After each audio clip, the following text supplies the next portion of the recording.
Ladies and gentlemen, it's time for the Agile for Agilists Podcast, the series made by Agile enthusiasts for Agile enthusiasts. And now for your hosts, Drew Podwal and Brad Nelson.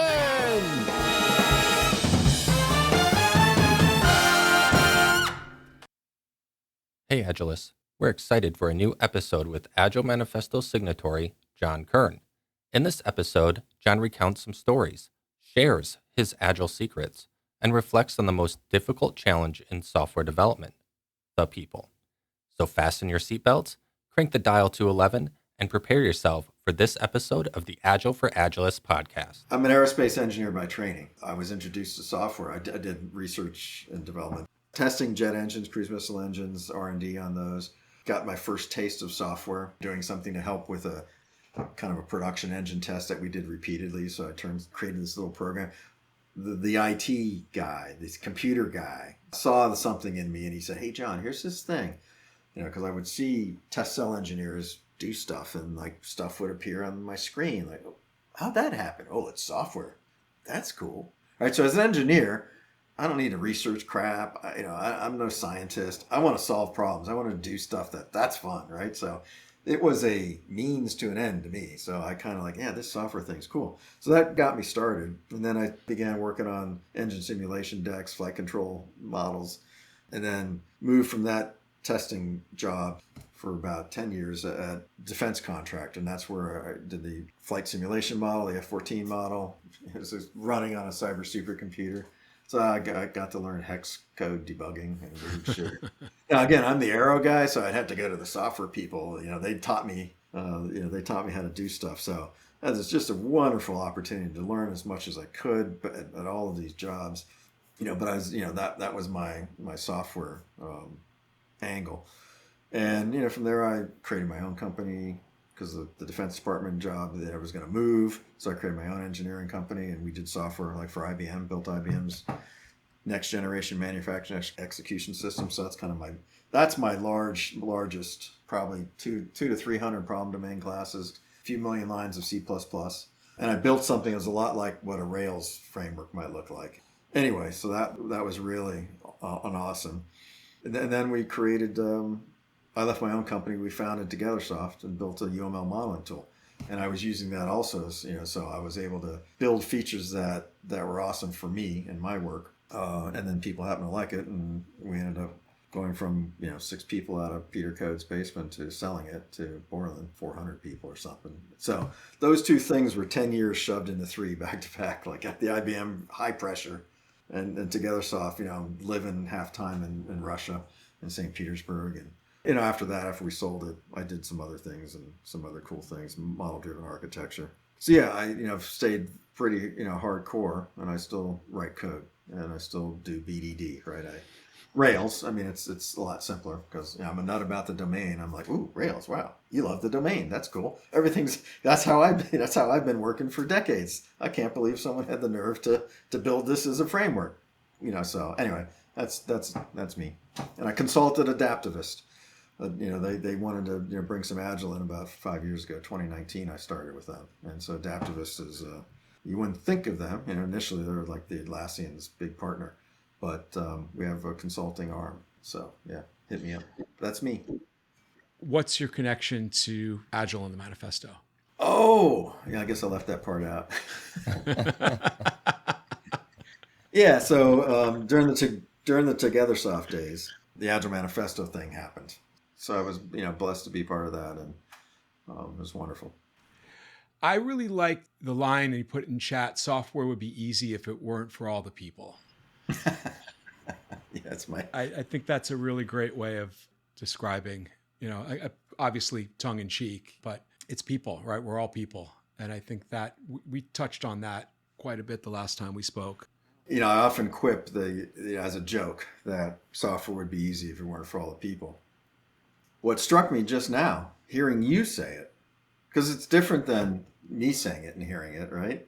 And hearing you say it, it just struck me that it's actually perfect, because what I think the big problem in our community is that somehow maybe just, I would say it's probably what would you call it? The professionalization of Agile, let's just say. And this is probably true of many different things that might occur in industry, that suddenly you need, there suddenly certifications exist, and suddenly books are written, and all kinds of things happen. That's the beauty of capitalism and free will. We're not, you're not in control of this. But I've been saying for decades, people, process, and tools, and people are the most critical element, and process and tools are really distant, in terms of importance.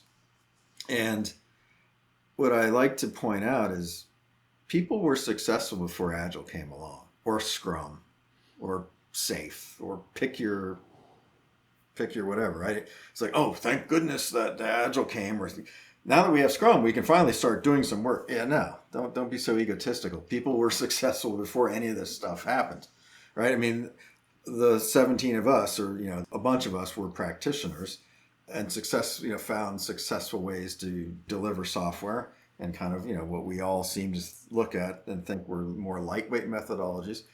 So what I always say is the people side is the most important. Capable people, if we're all setting about to work, and this is another topic that I want to key in on at some point, is how we find ways of working together. But let's assume, like, the three of us and maybe a few other people are setting off on doing something, and we're smart, we're observant, and in the way that we begin to work, we might detect some patterns, we might create some process, we might write some things down because we see some repetitiveness, we see some commonalities, and we might even create tools to help us do drudgery work or something like that. But what happened in our industry, however many years post the manifesto being published, is it's almost as if the people have been subverted and the process has been raised above all else. And the professionalization of it, the fact that we almost lose sight of the people. So the fact that I sort of was jokingly on the opposite side of the coin, that software would be easy if it weren't for all the people. At the same time, it's, like, okay, yeah, we got rid of the people and we put process in place, and tools even. Yeah, let's learn how to run software by installing a tool to build software. So I think it's really, really important to realize that we've done this weird thing almost without knowing it, where, again, I think it's partly because of the sort of professionalization, or whatever you might call it. We're no longer in context, the three or five of us figuring things out as we go. It's now in a book. It's on websites. It's a process. So people just follow the process regardless of the context, and pretty soon that process starts to get stiffer and stiffer, or it ossifies or calcifies, or somehow the adaptability that we might have enjoyed as we were creating it and using it and working with it is gone.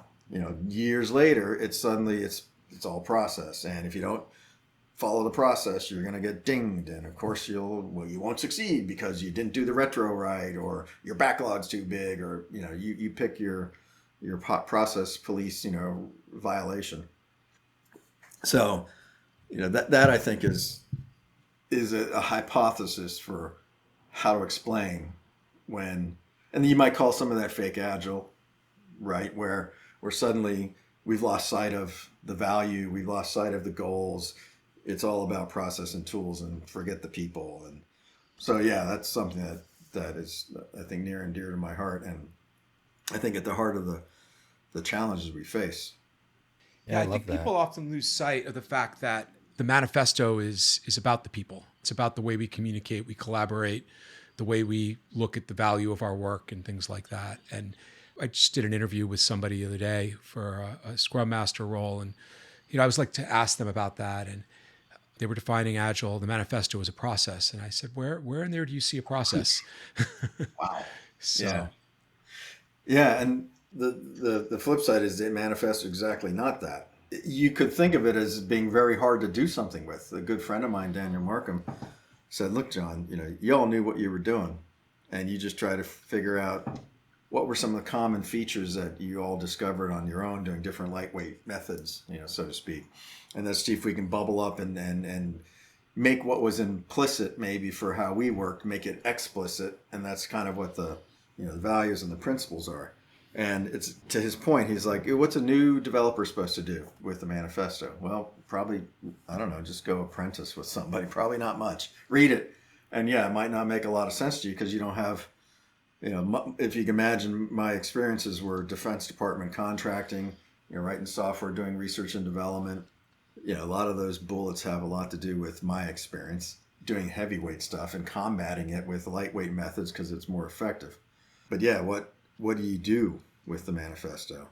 And an answer to that is, well, you can use it to kind of, and I was just talking with Chris Stone earlier today, and he pointed out something that he saw somewhere where you can do a retrospective and say, okay, let's just look at individuals and interactions over process and tools. How are we doing?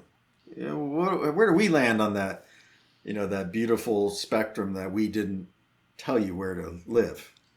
Because you need to live where it makes sense in your context and all those values.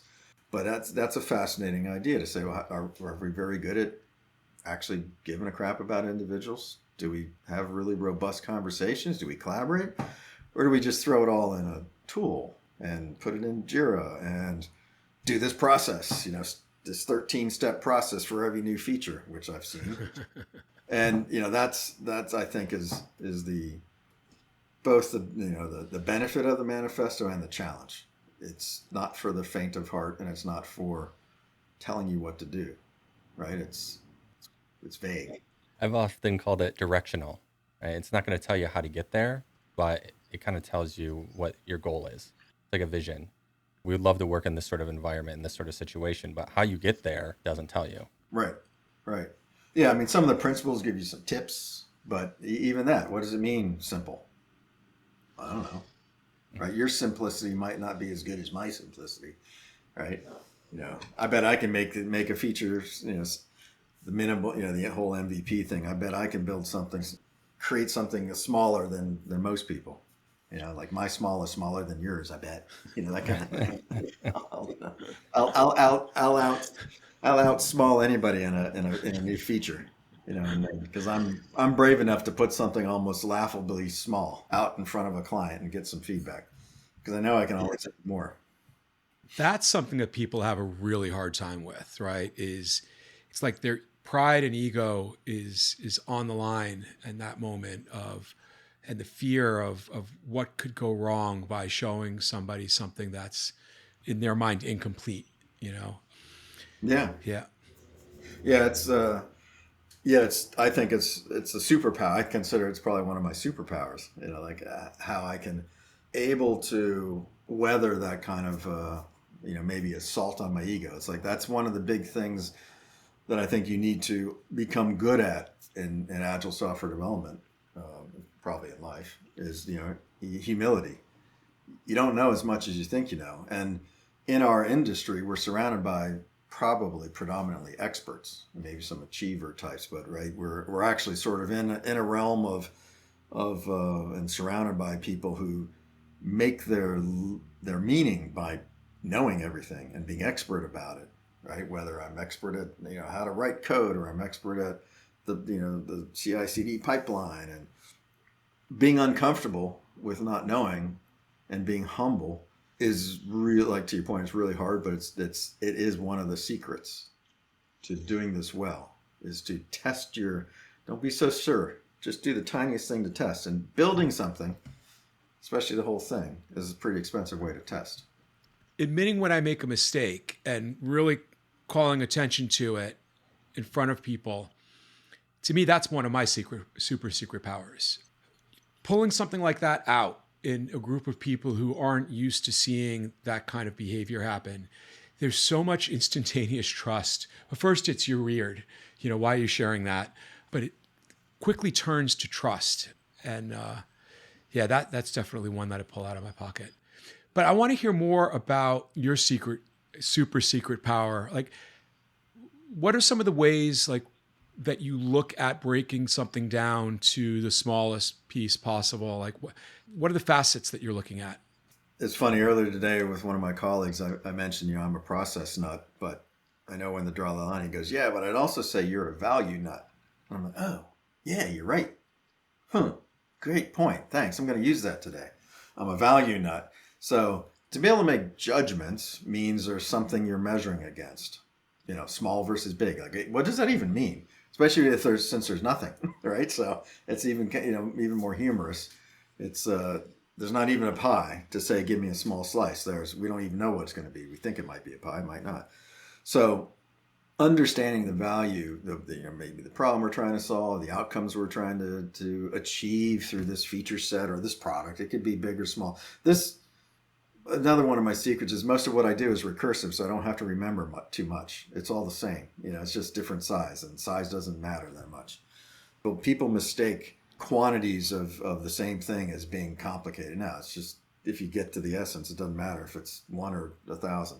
So understanding the value, where are we headed? A little bit, Brad, like you were talking about, directional, or something that, am I getting warmer or colder? Like the kids game, so that you have everybody. And this is another thing I do, with teams I've run, is even relatively fresh outs from college or something like that. I'll invite them into a meeting with the customer, even though maybe the big boss, co-founders, and you're like, John, why isn't that wasteful? Like, shouldn't they be coding? Like, okay, how do I explain this? Well, you see, it's one, they learn by watching and seeing how we talk with clients, and two, they'll have a different perspective than me. I'm not, God's gift to, I'm the only one that can figure out what the customer wants. Because that's the common thing. Like, well, can't you just go in there and then tell everybody what to do? You get the requirements, and right. How many times do we do that? We have these roles that are supposed to go get the requirements, and then you tell, and like, wait, isn't that what I was fighting for, all this waterfall crap where I'd see giant, let's do all of the requirements, and they'd be different groups. Like, no, the whisper down the lane doesn't work. So instead, I want everybody to understand the value, to understand the direction, to use their brain at everything they're doing, and also, we seek out the kind of the 80-20. So we might be able to do 20% of the effort and get 80% of the expected outcome. Well, let's try that. So it kind of stems from understanding where we're headed and knowing that the request is, how should I say it? Sometimes the requests come in super detailed, especially like if you're adding something to a pre-existing system, you got users, and they might express their requirement in how the system should be redone, and you should have this button, and it does this and does that. And a lot of teams will just take that in and do it. I won't. Right? Well, let's talk. What problem are you trying to solve? Thank you for that. That's your best way of articulating a requirement. But let's get at the root. Let's back up a little bit.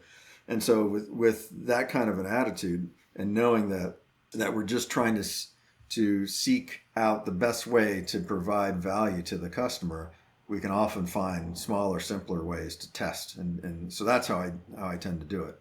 It's really by having a deeper understanding of what are we really trying to achieve. And because sometimes you'd see like dopey little requirements that some teams would just do. And I'd be like, how about if we do this instead? Because that's actually freely available in the system we're programming in, versus this, oh yeah, okay, that's fine. I just put something in there because, like a lot of times people are just fine with giving them the value a slightly different way and working with it. And so that's how I can make really, really small things. And then the other trick is I use a phrase. We're really good as humans sensing things with our felt sense, right? There's in an interaction, if your heart starts to go up, your heart rate, or you feel a little flushed, or you feel awesome, like, oh, that's really cool. I'm excited. I can't wait to start. We can feel things a lot more before our brain kicks in, our logical brain. And you can use that to your advantage in terms of the phrase that I like to say is, think of the smallest thing we can do, and so we've done all the things I've said, and we're turning this into a small thing, and then I'll do something uncomfortably smaller. And I purposefully use the word uncomfortably because most people when they see me do something like that when I'm working, they're like, really? Yeah. What's the worst that can happen? Right? I mean, they'll want more. Yeah, no kidding. Right. So, but the point is, and I'm not saying all customers are good with partial progress. But you need to try it because this is so powerful in that. Now, I will say a lot of times this is couched in the terms of we might have mocked up some things that are further, but they're cheap, like balsamic mock-ups or something like that. So they're dirt cheap. But as we start to build it, I'll build like almost the most laughably simple, barely functional first stab at something. And now this is working with, it's not like I have techniques to limit who sees it, right? So this is working with maybe one of our larger customers or, somebody, so only they get to see it while we mess around with this. So the blast radius is small, but by building it that small and putting it out there, they start to learn. So the idea is you can get really quick feedback and even confirmation. We all know we're going to take that second step, and I only gave you the first step. And they see it, they might start working with it, and of course they ask for the second step. Cool, that confirms things.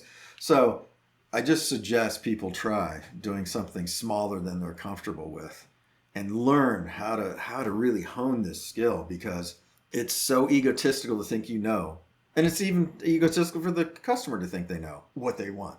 They might have an idea. So I always use phrases like sneak up on the answer. But that's how I do it. As you're talking about that, one of the things that I was realizing is that it almost seems like it's harder to set the expectations with somebody to get them to a place where they can see why shrinking something down or dividing it down to the smallest base form is valuable. Like that is more challenging than the actual finding the smallest unit of value. Do you find that that's true, or? It can be. It's part of building up trust. Right? Trust whether it's with the product manager, the product owner, or the actual customer, preferably. It's building up a trust that in the ability to deliver quickly and keep iterating and then showing it again and again and again. Pretty soon, any kind of uncomfortableness they might have, like, okay, that's great. Thank you for that, but it's not very, yeah. Here, here's the next thing we're doing. Right? So it's all in a bit of a holistic approach where we spoke enough to, I like to say, get the thought bubbles aligned. So when they're talking about a feature, it's like your words and my words, we may be saying the same thing, but have different thought bubbles. Well, let's use some artifacts and cheap ways to think about that. And so it's in a context of kind of constantly trying to get on the same page. And then, of course, I let them know this is how we work, right? So, part of it is to your point. And yeah, I think maybe in the minority of cases has there been like kind of an a-hole customer that, was just not happy about that. But nonetheless, it's only for a short time, and then you show more. So, even the pain, and that's where I can kind of step in, or, whoever your lead is that's working maybe with the client, and take some arrows or whatever, and, deal with the crap. Meanwhile, the team is already, and this is typically true, the team's already working on kind of the next things that we think is probably going to be a go. And usually within a day, we're doing the reveal. And of course, yes, they want to do that. So it works out. And you can overcome those uncomfortable moments where, wow, that's really, you didn't show me much, or that's pretty crazy. Well, yeah, we've only been, I've even done this with a fresh out, the most junior person on a team, building this new feature set, because if you do a good job of setting yourself up, I can have junior people delivering highly valuable quality stuff. And so, it was even a kind of a new guy. So this would be great. It's a pretty cool little feature set. It was like uploading brochures and libraries for pumps and things like that. And it was cool. And they got experience delivering it incrementally to clients and getting the feedback. And yeah, it's a beautiful thing. You just have to try it and trust and learn. You're hitting again on the people part of it and why it's so challenging. Yeah. From my experience, most stakeholders or customers or whomever is putting in this request with you, they're used to a situation where they're not going to get that, or they're not going to get it for a long time. And so I think that's where it goes back to, where they're like, well, I don't want part of something because how long is it going to be before I get anything else, if I ever get anything else? And I think actions speak louder than words. So I absolutely love that, where it's like, well, let's just show you that you're going to get more and you're constantly going to get more. And we'll stop when you say done, Right. right? When you're Yeah. satisfied. Right. And, you mentioned the Pareto principle. I've also found similar when it's in their hands, all of these other like grandeur plans that they had for it suddenly start to melt away because they're like, you know what, this is good enough. And I really want this other thing over here. Yeah. Beautifully said, because you're absolutely right. And that's why you can always add more, right? I mean, it's not a hard concept. You can always add more, but you can never get the time back that you wasted doing too much. So why do it? Like, be lazy. That's another one of my favorite slides, right? Be humble, even when you know you're right, and be lazy, which, I kind of say that tongue in cheek as well. But and speaking of the ossification, and suppressing the people, right? Not having these kind of rich interactions with the real customer, or at least a darn good proxy to a customer, because, we create these roles and these people only do that kind of thing, and they put doors in between being able to actually have devs access real customers anyway. Barring all that kind of silliness, building that kind of the spirit of this is how we work. Being able to have everybody understand that it's far better. You actually end up doing less if you're much more fluid team. It's when we start to ossify and compartmentalize and create, well, we always got to have the UX. It's sometimes shocking what I see, where because it's part of a process, again, it's this weird fixed process mindset that, like, it doesn't always apply. It's kind of like, matter of fact, I'm shocked that you had to do any kind of UI there. Like, I'm pretty sure a 6-year-old, given that feature request, could have figured out the UI, because I jokingly, I forget what it was, but it was something similar to, hey, can we add like a field for middle name and account profile? And there was a UI mock-up for it. I'm like, seriously? Like, you're inserting another text field in the middle of two, and well, yeah, that's part of the 13 steps we do when we do each feature. Okay, right? I mean, what is this, charity? Anyway, it's that kind of thing that somehow that looks good. And it's because people are just in their own little walls. They don't really know what the impact of, what it really could be like if we were working more collaboratively. And it's just weird. Again, it's sort of the process gets rigid. The people are in their roles, and they're just not really, they're fake collaborating. They're passing documents back and forth, and they're typically doing more than necessary because they don't know. They don't know what you need. So I'm just going to do my thing, even if it's trivial and a waste of time. So yeah, how do we stop that? I know, interaction first, more people talk, more people and less process and tools. And that's the one I think that is the crux of it, right? Is that, business stakeholders are used to being in the profit centers, and they're used to having the developers and technologists in the cost centers. And like the idea of getting business stakeholders' attention enough to have them work hand in hand every day with developers to build working software, that's a big hill to tackle at times, Yeah, it can be. Yeah. And that's another one where, building a relationship with whoever it needs to be with, to say, how about we try this? I was working with a good friend, John Stahl and company, with Lean Dog. We were working with a large paint manufacturer. And instead of being in their little downtown towers where all the, keyboards are, now let's set up this new Agile center at the factory where the PhD color scientists are and where the people who actually wanted this software built. Okay. So it was, I bet, painful. And I don't know who John had to convince to try this crazy idea, but right. It was maybe, was it 10 or 12 people, small, right? It wasn't huge. And it was, let's start with this product. But yeah, if you can just give us a shot, we can look at a different way of working to achieve. And this is, to getting back to the work thing, we can build a process in your context here for coming up with a way of working while we're doing the work that's effective and actually working to achieve the work, right? It's just how many times can I use the word work in a sentence? But that's what it was, and it was really fun, because what you're often doing is you're pushing people a little bit beyond their, what we call like their developmental edge, like where they make their meaning, and if you push them too far, they think, I think I'm crazy man.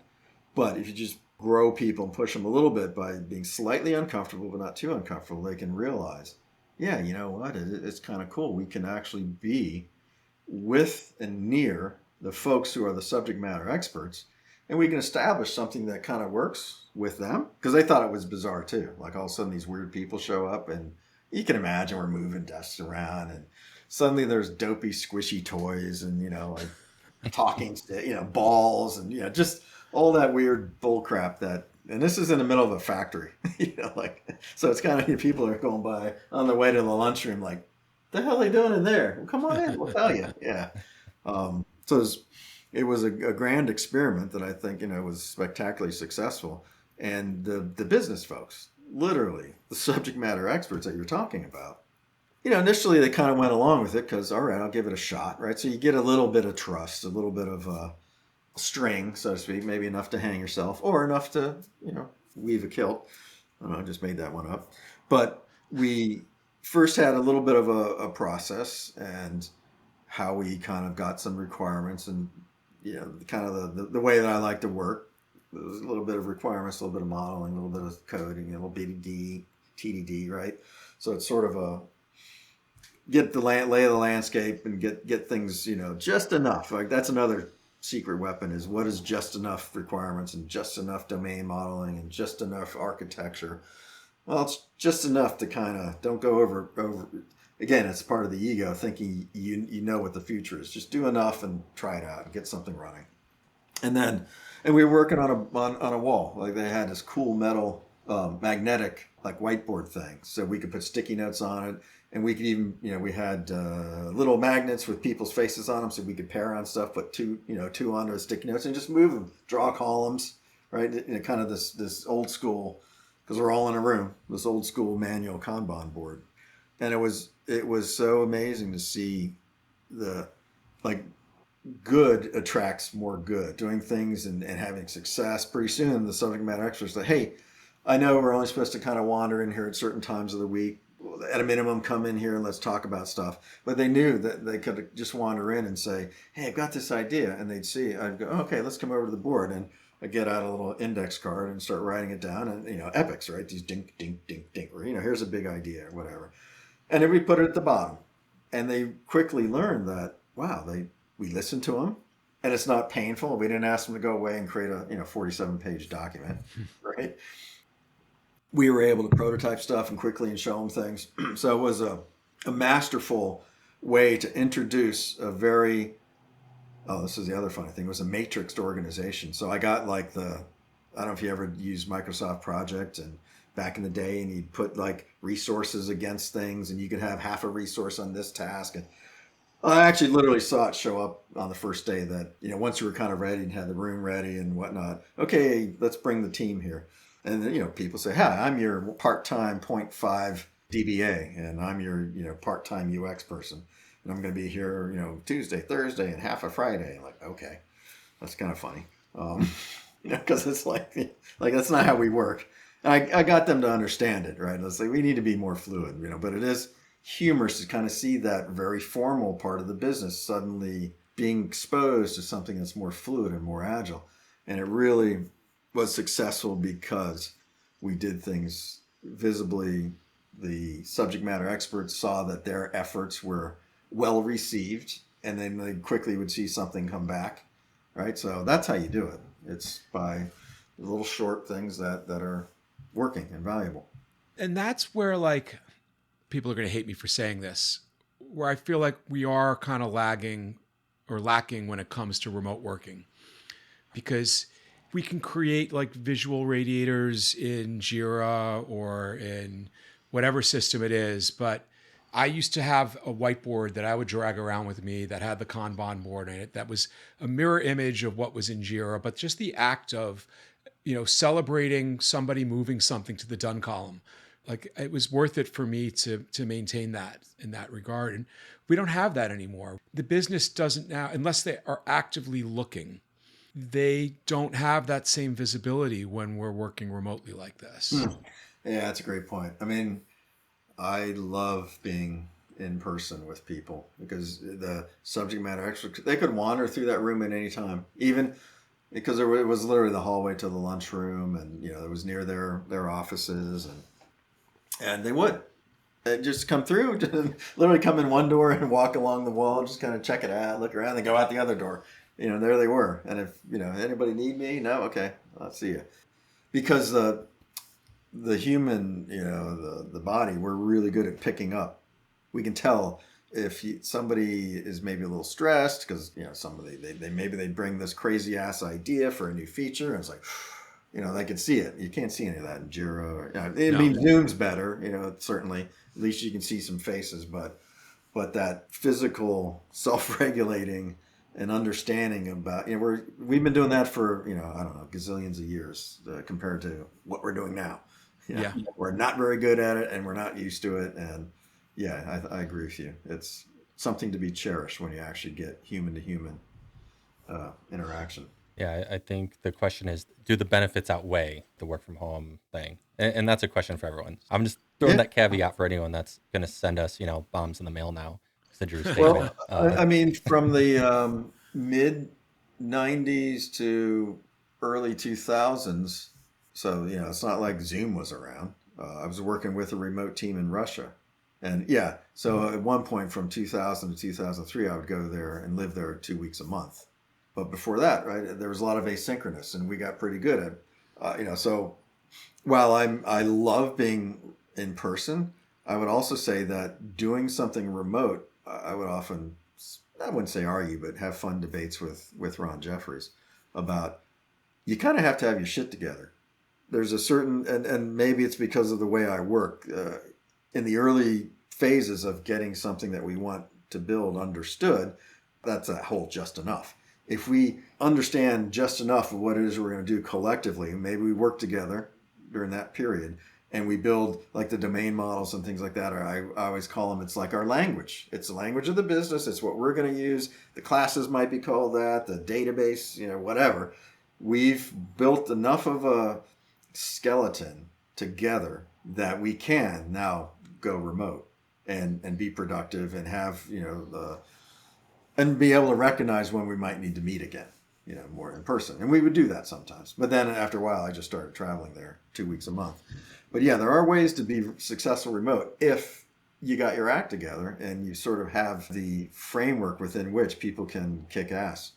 I think it all ties back to Agile, right? Like if a company has this mindset, the way that they, look at their work and look at each other and communicate and collaborate, then they are probably more likely to be able to still work remotely in a way where that connective tissue is still there. Like, for instance, I haven't seen teams swarm as well. It's still possible. Like you could open up a video program and just be logged into it for a day and have your chat there and sharing screens and whatnot. But I haven't seen teams swarming as well since we went remote. I would say it's a catch-22. Like there's a benefit of everyone being in the room because everyone hears the conversation and anyone can chime in at any moment if they have expertise or need or anything, they have an idea. But at the same time, those are distractions now that they don't have at home. So developers are like, I get way more work done when I'm at home because I'm not constantly distracted by people walking in or people asking me questions. And so to me, that's the question of like, well, what is more efficient? Is it more efficient to have you interrupted constantly or to let you work on your own? And I don't have the answer. I'm just kind of talking out loud here.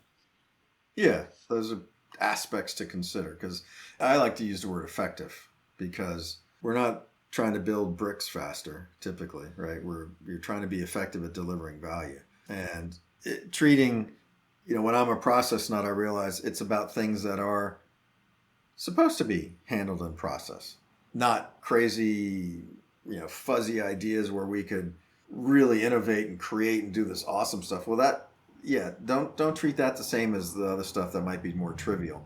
And so I think part of it is recognizing where you might say, a certain opportunity to swarm on something or to be a little more loose with not so much efficiency, but more of us on the same page, having more conversations, which might be inefficient, right? It goes back to me bringing a junior person into a room to talk to the customer, or at least they kind of listen mostly, is inefficient.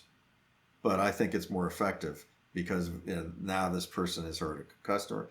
I'm growing capability in a junior person to see how it is to talk with, and that's a hard thing to measure, right? I mean, it's a gut feel. It's not easy to say one's better than the other, but I think trying things out and sensing and listening to yourselves, whether this feels like a waste of time or not. It makes me think of system thinking, where in order for the system to function optimally, some things might not have to function in the most efficient way possible. So in this instance, it may be less effective for a developer to be interrupted constantly, but the overall product is better, or the overall value delivery is better, because that's part of the system and that's what we need. And so that's just kind of reiterate back kind of what I'm hearing you say. Yeah, and even there's a program we're working with, Network Perspective, which you can kind of plug into your systems and see if our people, because sometimes it's like, oh my God, trying to get a freaking calendar spot with these 6 people is like, I'm a month out. Like, are you kidding me? What are you all doing? It's like, why is everybody, do you get extra pay if your calendar's full? Like, are you guys nuts? And so sometimes you see teams that they're just in a horrible meeting, and this tool will help kind of raise the awareness. You can kind of plug it into Slack and your Google Calendar and all that kind of crap. And it only works at the team level. So we're actually trialing it at our own company to help build, because there's ways that you can kind of do both. Because being interrupted all the time, you never get your job done. That's frustrating. Like, whoever's interrupting you, Brad, like if I'm interrupting you to get some answer, I get what I want. Woo, thanks, see ya. All right, and you're constantly not getting what you need. So there's ways to deal with that. Like, all right, let's block out some time, or unless it's place is on fire, respect this block of time, or however you can either block out time, or this is when we're going to be, like, especially when I was working with folks in Russia, we try to have kind of core hours where we overlap somewhat, because it was pretty far time zones, right? So can you please come in a little bit late over there, and that kind of thing. So you can agree on some things to make it less disruptive, but you need that to be safe enough for you, if you're the one being interrupted all the time, Brad, to help people understand. Say something like, that was kind of a trivial thing.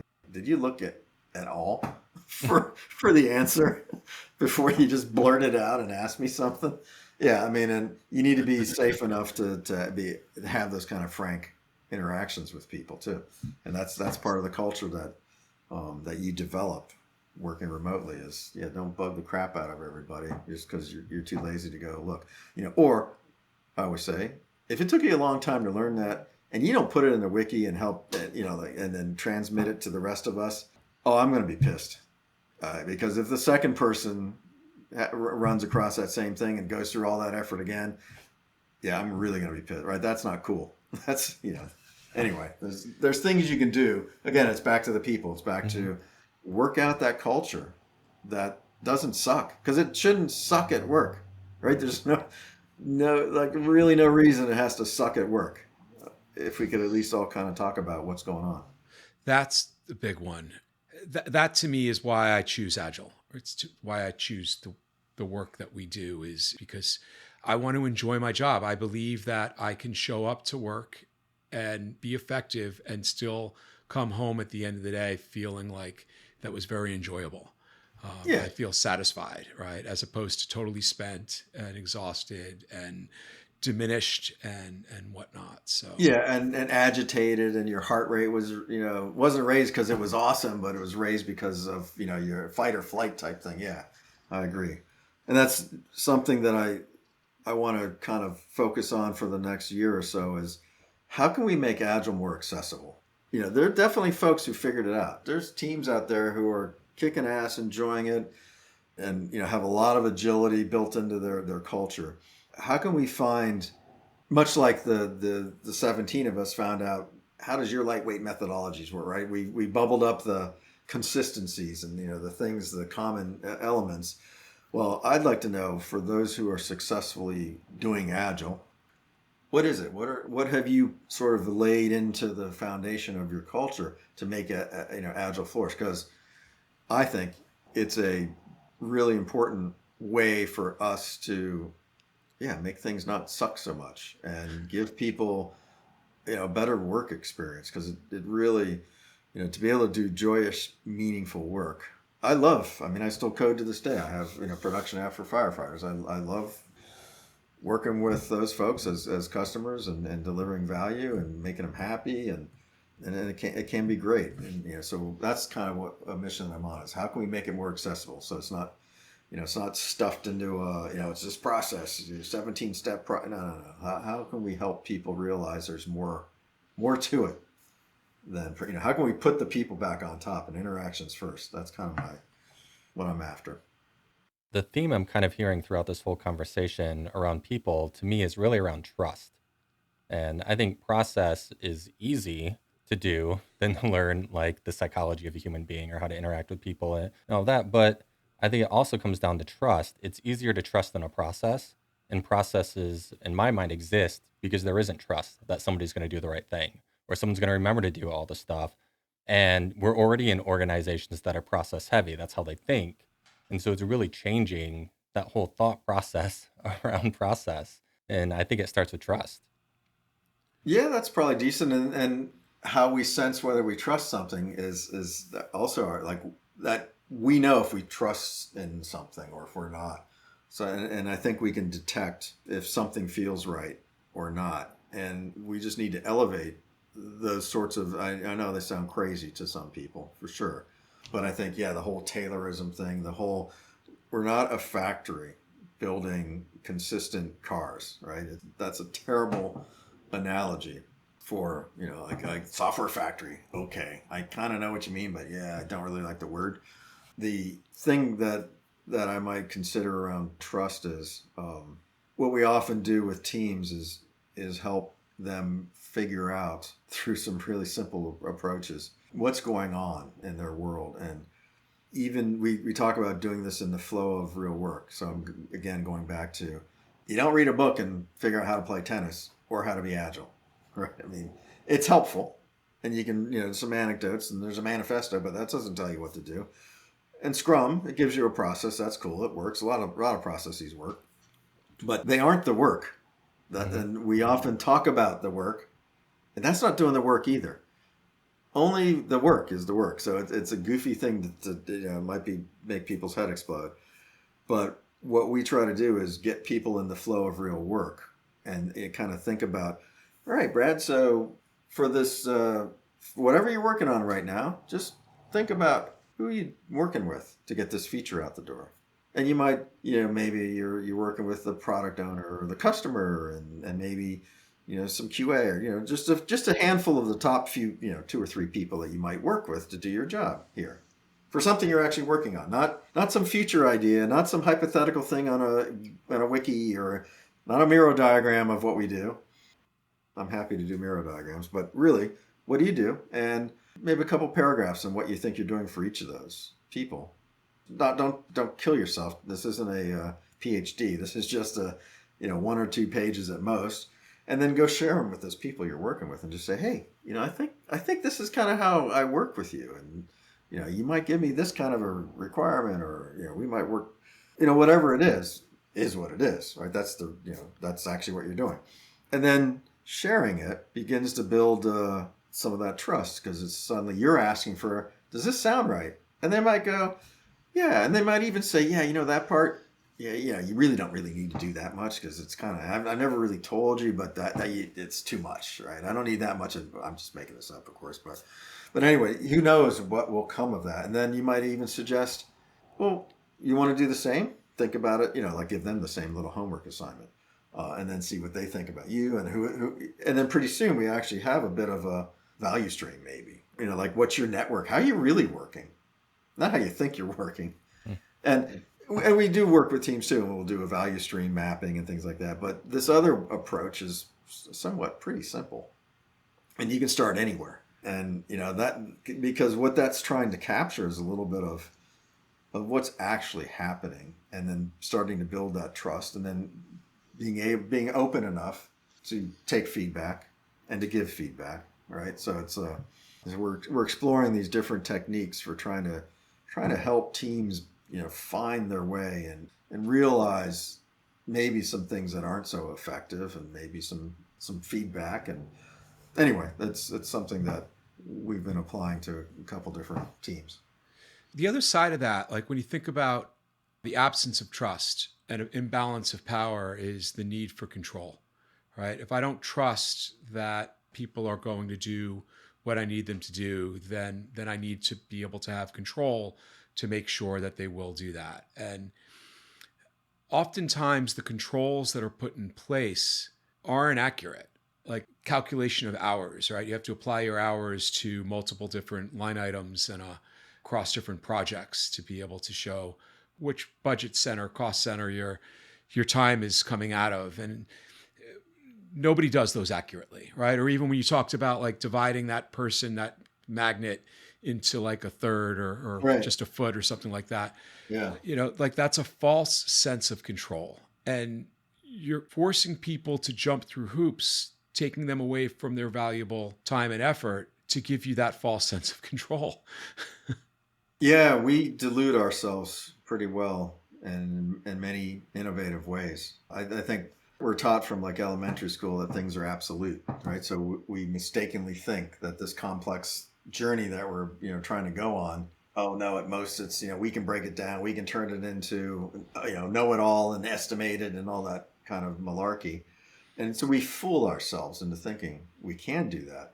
And that, I think, is what needs to be somehow, I don't want to say nipped in the bud, but brought to life. To your point, it's more important to maybe try to figure out, well, what are you trying to get at by doing this? Maybe there's another way we can help you, because most people have, they're not coming in to think, hey, you know what, I think I'm going to just be a complete terror for the team, and I'm going to ask them to do these reports. They probably have some reason that they think that's valuable, or who the heck knows. But again, if we don't talk about it, if we don't, if we impose things or ask for things without saying why, well, it's just like being an order taker for features. If you don't ask why, what problem you're trying to solve, then you're just forced to do the monkey dance or something.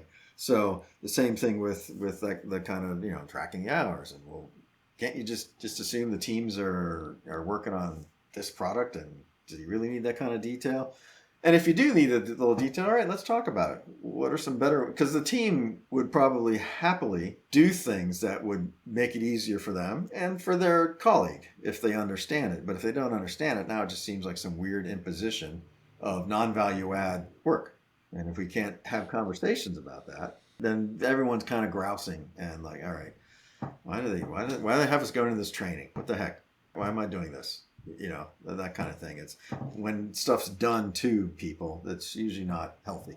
This is an unformed thought. I'm speaking out loud. I'm thinking at the same time, so forgive me. But one of the things that I was thinking about while you're talking about that is I realized when you said feature factory, the reason why people tend to become a feature factory is there's a level of uncomfort, again, where they're afraid that they might not be able to say, hey, can we reshape this? Can we split this? Can we just talk about this? And I feel like it would be a really cool exercise to explore where bottlenecks exist and discomfort exists. Like the intersection of discomfort and the bottlenecks, I think would be an interesting exercise. Yeah, that does sound like an interesting hypothesis, that there might be, in other words, you're hypothesizing there's a correlation in some sense. Yeah. And to your point about if it's unsafe, because what often happens is people might have started out and tried things that they thought would be smart and suggestions and whatnot. And it doesn't take too many times to get your head chopped off where, all right, screw it. It's a job. Just going to come in and I code, ding, ding, ding, ding, even though this is a stupid feature. I can't believe they're asking for all this excess. Hey, but it's fun. Whoo, And in the meantime, that causes a bottleneck because now they're doing excess work. and things might, yeah, like, I mean, yet they feel something, right? So they're suppressing some feeling. So to your point, is there some correlate? There probably is. Because I think we too often, just come up with coping mechanisms and lack of trust. I tried saying something a few times, now I can't, so screw it. Yeah. And I want to protect myself. I don't want to always feel this way. So, but those subtle problems are, often lead to folks who job market's really hot. They'll go somewhere else, right? And you won't know why. And it was because you ignored a few things that they thought were useful ideas that would have saved money or done this or that, and it just got shot down. No, do what I said. Why are you thinking up new features? Just do right? I mean, I've literally heard that. And I'm like, well, sometimes we've been around enough and we're not stupid. And right? And you think, again, that's the ego. I won't even call it leadership. It's management. It's just the factory mentality. It's not people first. There's a lot of that just needs to stop. That's why I said software would be easy if it weren't for all the people. Yeah. You touched on this earlier too, briefly, with the certification professionalism of Agile. And as an Agile coach for many years who hasn't coded in many years more, it's something I guess I'm acutely aware of. And I think about, as I had mentioned earlier, process is easier than people. And I think that's where it goes to, where the Agile industry, if that's what we can call it, has, I think, hyper-focused on the process for multiple reasons. One, it's been co-opted by process people who their whole job is to impose process. And so then that's what they do. But I also think it goes back to empowerment. When we think of things like DevOps, they usually say, implement the abilities first, implement the capabilities to deliver fast is easier than like the soft stuff of changing people. That stuff is harder to convince people, but I can actually show you we can deliver fast. I can actually create a software factory and show you that there's a better and more efficient way of doing it. And it seems like product thinking gets left out a lot. And to me, that's the most immature area that I see in the industry. And I often go back to the very first principle of the Agile Manifesto, because I think people look at that and they say continuous delivery, or what is it? Our highest priority is to satisfy the customer through early and continuous delivery of valuable software. They see the continuous delivery part. They think iterative and incremental delivery is Agile, and yet the clues are there. It's valuable software, valuable to who? The customer. Right? It's all there, Correct. and we forget about that part. Yeah, you're absolutely right, and you're dead on about the process is easy. Yeah, I mean that's kind of why we do it.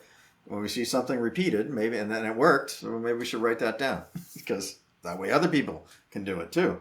But then it becomes a crutch, or it becomes a thing unto itself. So yeah, process is easy. Actually talking to people's hard, and having your ideas challenged is even harder. And so again, like I said earlier, that there's a lot of experts who know exactly what needs to be done. Okay, I'm still trying to figure it out, but if you say so, and so it's combating things like that through, I'd say, true leadership in a team that's able to maybe be exposed to some of the ideas and let some of it take root, and try things out and see what happens. But yeah, I think, what do you call it? Like the Agile industrial complex has to each their own, but I think that's why I want to try to help promote making Agile accessible. So you don't have to go through these wickets. Scrum can be awesome, but don't lose sight of what we really need to do. We really need to build the people. We really need to make the customers happy to the manifesto's point. I learned, like working with Peter Code, we did feature-driven development. A feature was defined as client valued. So I learned later that when I used the term feature, I already meant that someone's paying for it. It's it's valuable. But there's a lot of other people that use feature as just another issue. It's an issue type. So you have to keep re-emphasizing. No, we need to satisfy the customer through valuable things that they value, and that's why if you're not talking to the customer much, I guess it's it's just a job. But good luck.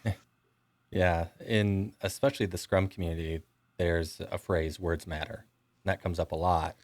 And I've definitely been in a similar boat as you, I think, John, where when I first moved to Ohio to work with the company that I worked with last, to me, Agile was inclusive of product delivery and product thinking and the product mindset. And so I'd talk about it, but it was two completely different things to other people. And so I found that like I have to be very specific when I'm talking and use very specific terms where to me it's like it's just this umbrella for all of these amazing things. And if we're not doing them, right, if you're not talking to customers, are you doing Agile at all? I don't know. Yeah, I mean, they'll probably tell you that, well, we have product managers or product owners or somebody who is, right? But you can never do that enough. It's so critical to have developers meet customers and, and to be able to empathize with what's the customer actually doing. What are they doing in their world? I know, for this firefighter app, I was recently talking with this group who does something very similar and can leapfrog with maybe a new feature set on top of what I already have built, for life safety and some other things. So I had just a quick meeting the other weekend, and I said, what I really want is if I could be like a GoPro on your shoulder, So think of that, and you provide some artifacts. You kind of walk me through the process of how you do this, how you go into a hospital or a factory or a refinery or something like that. Like ideally, I would just go with you through while you do your job, and we'll kind of see what it is you're doing. And that kind of, because when I first designed the app, I did go to like a Votech school with the SWAT team and the fire engineers and things like that, and listen to them talk about this is what we do and this is what we're looking for and this is okay, cool. That kind of immersion is ideal with your customer, with people really doing their job, right? And then anything less than that, is potentially reducing the clarity and whatnot. So you're absolutely right. It's really critical to look at that first principle. Look at the first principle. I never actually considered that there's actually products out there where you couldn't actually sit with the customer and actually experience what it is that they were experiencing. That's kind of wild. I never really considered that. Oh, that reminds me of, I used to kind of joke that when we're doing fighter, like F-14, F-18, and working on building not only aerodynamic models, but flight control systems and the engineering behind that, and then even fire control radars. The joke is, we don't actually have a fire control radar here because, you can like cook chicken with it. You don't want to be anywhere near that thing. So we're just going to build this little simulation of it and model it. Yeah. So some things you don't want to experience. Yeah. That's a skill set that I don't see people using as often as they should, creating simulations that for parts of their system. Right. Yeah, I'm so blessed, I think, my career, the fact that, modeling fuel controls and like, okay, I've really learned what interfaces were. Oh, I see. It's a, plus or minus 5 millivolt little signal, or, it's the exhaust gas temperature, or it's the the RPMs of the shaft, right? And like, I get it. Like there's, or interface of the inlet into the engine, or the exhaust. Okay, those are true interfaces, right? It's like you build to this and, it's like a 3-prong plug. That's the interface. So I had a lot of really good, wonderful analog lessons in my engineering career that bled into how I design by interface and how, we can have two different teams working. I need something from Brad's team and Drew's going to use something that I'm creating. And I can put in feature flippers and we can control that and build to an agreed, we just have to work a little bit to agree on an interface. Hey, I need an API that does this. And I'm going to count on you to deliver that, once we figure it out. And then I can work to it and then simulate it. And I don't need it yet, but eventually it'll turn on for real, right? To your point. There's lots of things that, again, that's just working together, collaborating and talking. And I don't need all kinds of yarn on a wall between sticky notes. That was exactly how we troubleshot all of the systems when I was in the Navy, when I was an aviation electrician. I worked below decks and, we would get black boxes that had a fault. And we had other black boxes that were known good. And we would plug all of them in together with the faulty one and run it through all the different conditions to see where the faults existed, and hopefully we could fix it. It didn't Right. happen that often. Yeah, there's a lot of things that you can take from those kind of analogs into the world of architecture and inside of software. Yeah, Yep. at least I did. I found it valuable. So I am curious. I do want to ask, since we have you, we've talked about a lot of subjects today around the manifesto, most importantly, people, and people are very complex. Did you realize when you were writing this or working on this, just like how heavy and how complex some of these things really were going to be to the rest of the world? No, I think, well, I don't recall anybody. I almost want to say it was an afterthought. I might be exaggerating for effect. Like, I had this image of Ward Cunningham, who, brought us the wiki. So I was like, oh, there's a wiki. That's a cool thing. Hey, you think we should publish it? You want me to publish this on this internet thing? Right? Because this is 2001, early, So I'm not going to say that actually happened, but it feels like it was something like that. Like, yeah, why not? We came up with the 4 bullets. Yeah. Isn't that what people do when they come to these, consortiums, like the pattern language groups, and yeah, go ahead and publish it. Because, I don't think anybody thought, well, no, nobody could have known that it would take off. And I feel like it unleashed a lot of freedom in a lot of people. Like, finally, it spoke to them almost like, very humbly, almost like the Declaration of Independence, right? Wow, you really got at the essence of human governance, right? It's like, oh yeah, that thing. Yeah, I don't, so I think it somehow, magically resonated with so many teams, probably struggling under the heavyweight processes. And here's a glimmer of hope and something new. And so, yeah, I don't think anybody thought, yeah, just wait, we'll be talking about this 20 years from now. Yeah. Yeah, like, no, it's yeah. So that's really cool. I'm humbled to have been part of it, and it's great to be able to have impacted so many people. And that's why I really want to push for making it accessible and helping more people experience it and relish in what it can actually do and how it can help the world, frankly, and more than just software, as a lot of people have already figured out. It sounds like you're still very passionate about it. I always wonder, something like this, as you mentioned, over 20 years ago, if it gets a little old sometimes having the same conversations over and over again. No, yeah, because, often, people's typical question is, well, would you change anything? No. What do you want me to change? What's not true? Oh, that's right. Now documents are way more than working software. Yeah.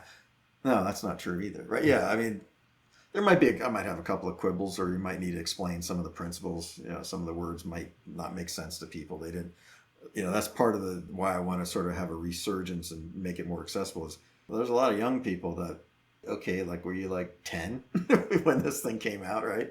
There's a lot of people like yourself, they're young, that you don't know what the heck we were facing back then. Like, so there's, some of it is contextual, and I think we need to, maybe help it reach more people and help people understand more, and then be able to take it to the next level. So yeah, it still works for me.